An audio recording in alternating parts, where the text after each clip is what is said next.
Oke, pada bagian kedua ini saya akan mendemonstrasikan atau memperagakan bagaimana cara untuk mengerjakan tugas yang berikutnya pada Microsoft Excel.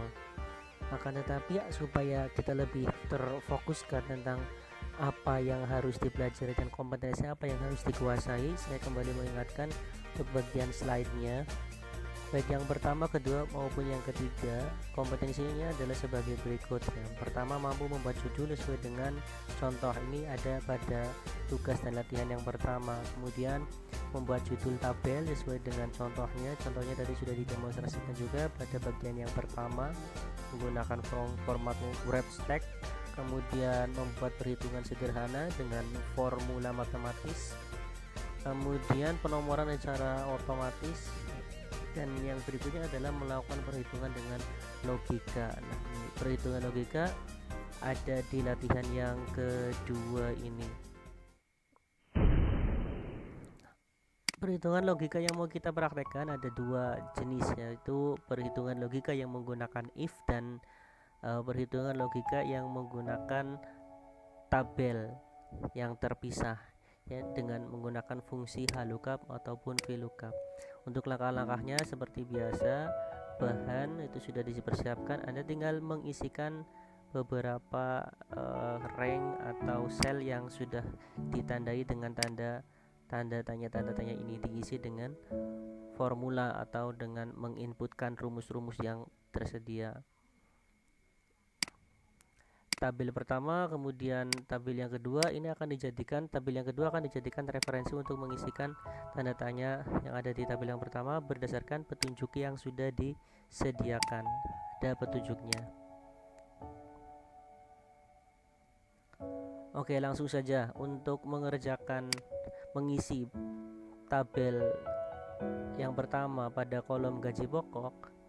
Rumusnya yaitu dengan mengambil golongan yang ada pada tabel yang kedua berdasarkan tipe data lookup pada tabel utama, yaitu di tabel yang pertama, tabel 1. Caranya, inputkan awali dengan sama dengan. Setiap rumus selalu diawali dengan sama dengan tanda sama dengan.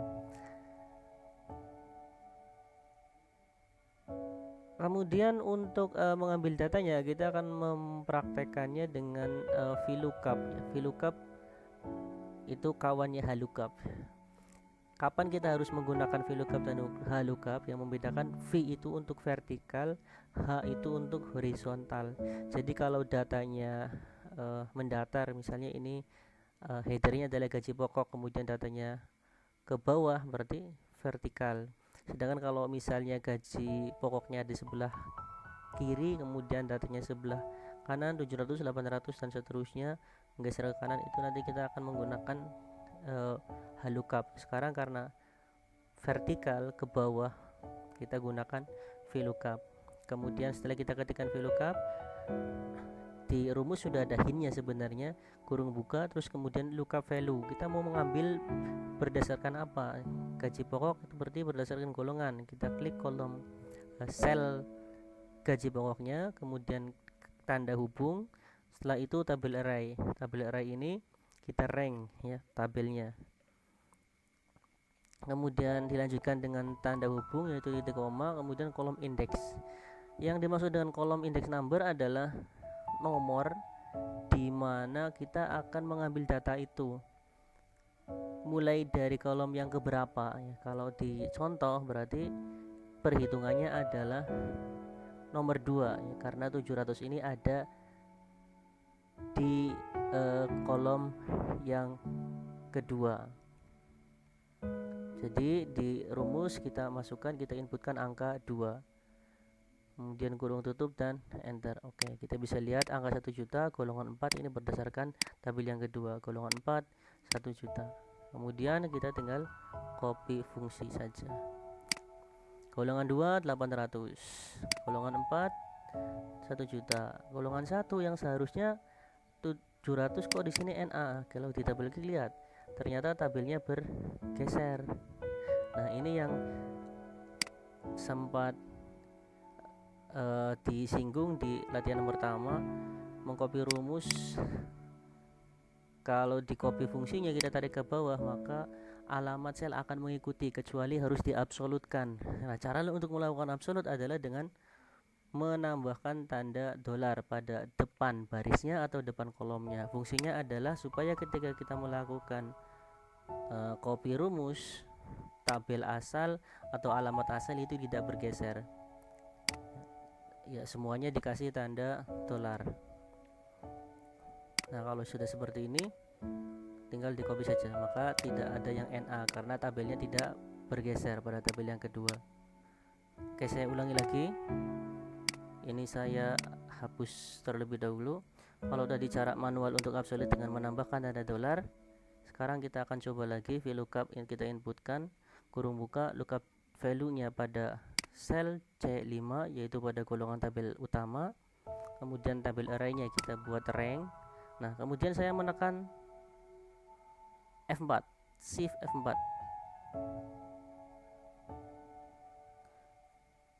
Tekan Fn dan F4. Nah, sehingga otomatis tanda dolarnya akan berada pada awal baris dan kolomnya. Kemudian dilanjutkan dengan angka 2. Nah, ini juga sama seperti tadi. Gaji pokok sudah kita isi. Berikutnya kita akan mengisi tunjangan istri. Tunjangan istri kalau kita lihat petunjuk itu diisi dengan status. Jika statusnya kawin, maka akan mendapatkan tunjangan 10% dari gaji pokok. Tapi kalau tidak kawin atau TK statusnya, maka tidak akan mendapatkan tunjangan. Jadi berdasarkan kolom status. Inputkan rumusnya sama dengan if, ini logikanya menggunakan if. Jika D5 sama dengan K, K ini data yang non numerik sehingga kita tuliskan dengan menggunakan tanda petik. Kemudian tanda hubung. Kalau K bagaimana? Value if true. Kalau K-nya sesuai, ada K-nya, maka diisi gaji pokok yaitu alamat selnya F5 kalikan 10%. Kemudian setelah tanda hubung, value if false 0 ya. Oke. 10% dari gaji pokok itu yang statusnya K.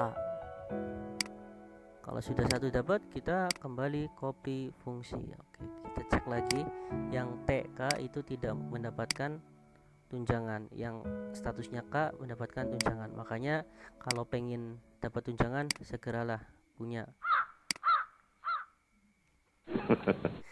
Untuk kolom jumlah anak mengisi tunjangan jumlah anak, khususkan yang pertama syaratnya harus mempunyai anak.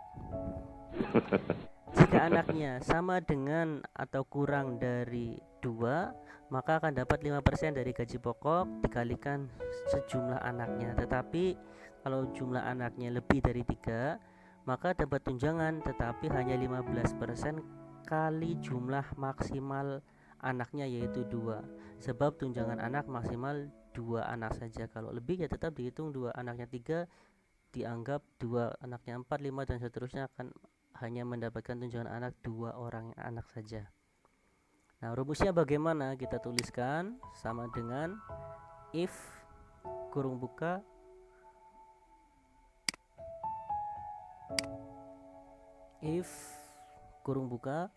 kemudian berdasarkan jumlah kurang dari atau sama dengan 2 titik koma, value f true nya 5%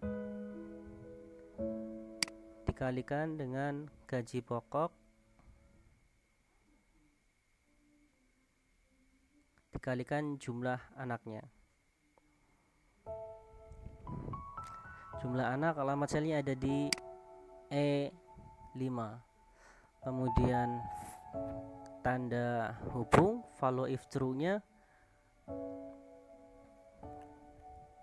Sekarang value if false nya adalah 5% kali gaji pokok dikalikan dengan jumlah anak yang tersedia. Jadi rumus ini itu hanya akan menghitung banyaknya tunjangan untuk anak satu atau anak dua. Jika lebih, maka follow if false ini yang akan menjadi perhitungan. Oke, sudah di enter. Kalau tandanya pagar-pagar seperti itu berarti kolomnya kurang panjang, kita tinggal memanjangkannya saja. Kemudian kita tarik ke bawah, nah, dapat bisa cek lagi yang anaknya 0 karena 5% kali gaji pokok kali 0 ya pasti hasilnya akan 0 juga. Yang anaknya 3 dan anaknya 4 itu akan dihitungkan tunjangannya hanya dikali 2. Kemudian yang gaji kotor berarti kita akan menghitung seluruh pendapatan yang ada, yaitu gaji pokok, tunjangan istri dan juga tunjangan anak. Atau Anda bisa cek lagi di petunjuk ya, di sini gaji pokok, gaji kotor sama dengan gaji pokok ditambah tunjangan-tunjangan. Nah, jadi rumusnya sama kalau kita mau menginputkan gaji pokoknya, kemudian ditambah tunjangan istri dan ditambahkan tunjangan anak. Kemudian enter, klik dan copy fungsi. Berikutnya potongan. Bagaimana cara mengisi potongan? Lihat di petunjuk. Potongan diisi dengan besarannya adalah 15% dari gaji kotor. 15% dari gaji kotor. Enter, kemudian copy lagi ke bawah. Yang terakhir di tabel yang pertama menghitung gaji bersih. Gaji bersih dihitung dengan mengurangkan gaji kotor dengan potongannya.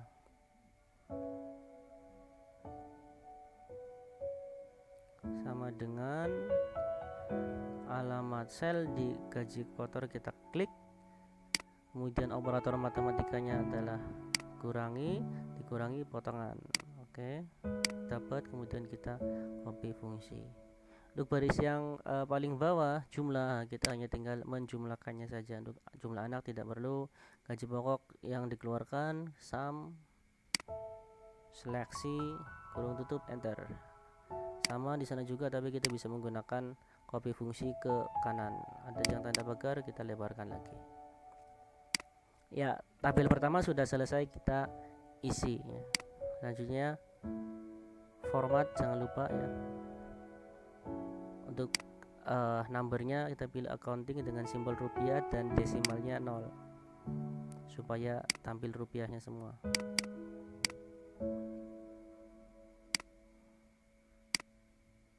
Sesuaikan lebar kolomnya.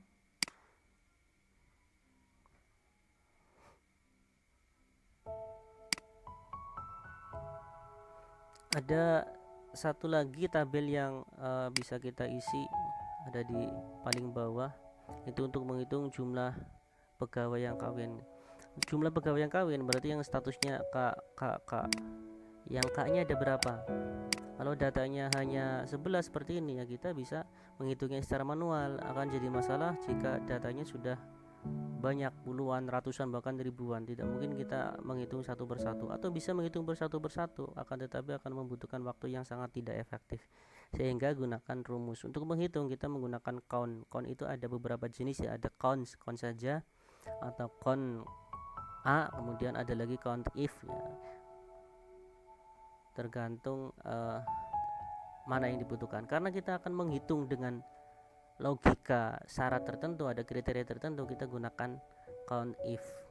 Kurung buka, rank yang mau dihitung dari sel D5 sampai dengan D15. Kemudian kita tuliskan kriterianya, tanda petik K. Jangan lupa K-nya harus ditanda petik karena K bukan data numerik. Setelah itu tutup dan enter.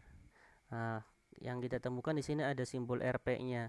Padahal ini jumlah, bukan jumlah uang, mata uang. Jadi rupiahnya kita hilangkan, cukup di kategorinya number biasa saja. Kemudian untuk menghitung jumlah pegawai golongan 2 ya, syaratnya sama dengan menghitung jumlah pegawai yang kawin dengan menggunakan fungsi count if. Kurung buka, yang mau dihitung berarti golongannya, yang golongannya 2. Enter. Oke, ada dua angka tiganya, rupiah kita hilangkan, format cell, number, oke. Nah, ini agak sedikit kompleks ya. Yang nomor 3, jumlah gaji bersih pegawai yang kawin.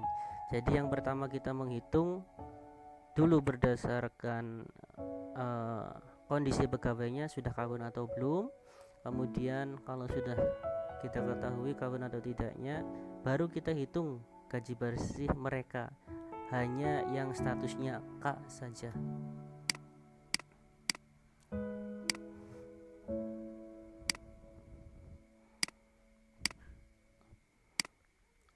Fungsinya menggunakan sum if. Kalau sum itu untuk menjumlahkan, mentotalkan semuanya. Kalau sum if mentotalkan dengan kriteria tertentu atau ada syarat logikanya. Jadi yang dihitung adalah yang statusnya K. Pertama kita rank terlebih dahulu status, kemudian tanda hubung, kriterianya K, kemudian tanda hubung lagi, dihitung rank yang akan diperhitungkan. Oke, Anda bisa melakukan pengecekan ulang ya dengan melihat statusnya, gaji bersihnya berapa. Kalau K yang pertama segini, kemudian K yang kedua, dan seterusnya, untuk menyamakan apakah yang diinputkan pada fungsi sesuai atau tidak. Kemudian yang keempat, menghitung potongan pegawai golongan 4. Nah, ini hampir sama dengan yang nomor 3 tadi. Kita gunakan sum if, kemudian ranknya golongan, tanda hubungnya titik koma, kriterianya yang golongan 4, titik koma, yang dihitung potongannya. Menghitung jumlah pegawai yang mempunyai anak. Count A,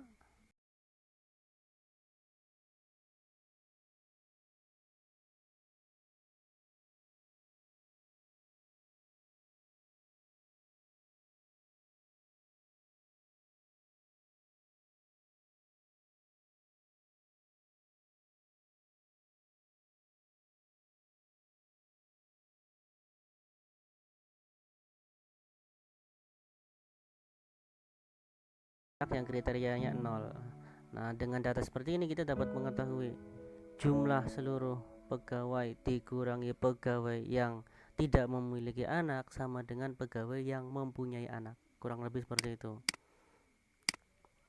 Jadi beberapa fungsi logika ini kita langsung masukkan ke dalam satu rumus.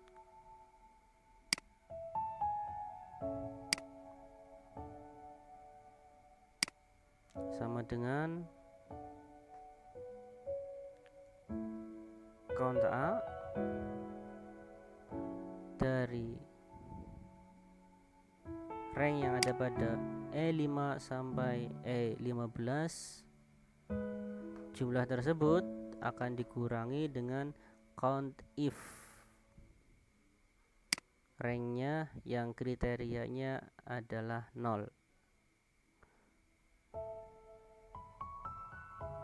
Enter. Nah, jadi jumlah pegawai yang mempunyai anak adalah 7 orang. Format kita ganti ke general number. Ya, itu sudah selesai. Kemudian berikutnya kita hanya tinggal menyesuaikan kebutuhan-kebutuhan yang lain seperti format judulnya kita tengahkan, merge cell. Kemudian Anda juga bisa atur untuk tabelnya seperti biasa. Untuk outernya atau bordernya outline kita gunakan garis yang lebih tebal. Judul dari tabel gunakan outline yang lebih tebal, atau bisa kita juga tambahkan background colornya, fill berdasarkan warna yang diinginkan, warnanya bebas. Lebarnya, kolom di jumlah juga kita ubah warnanya, border outline-nya tebalkan. Nah, kalau ada yang tanda pagar seperti biasa kita panjangkan besar kolomnya.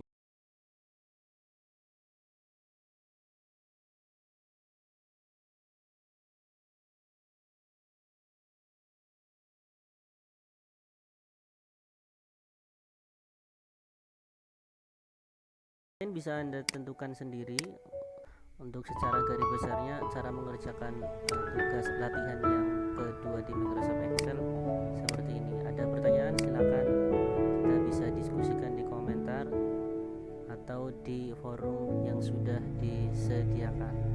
Terima kasih, kita lanjutkan di bagian yang lain. Assalamualaikum warahmatullahi wabarakatuh.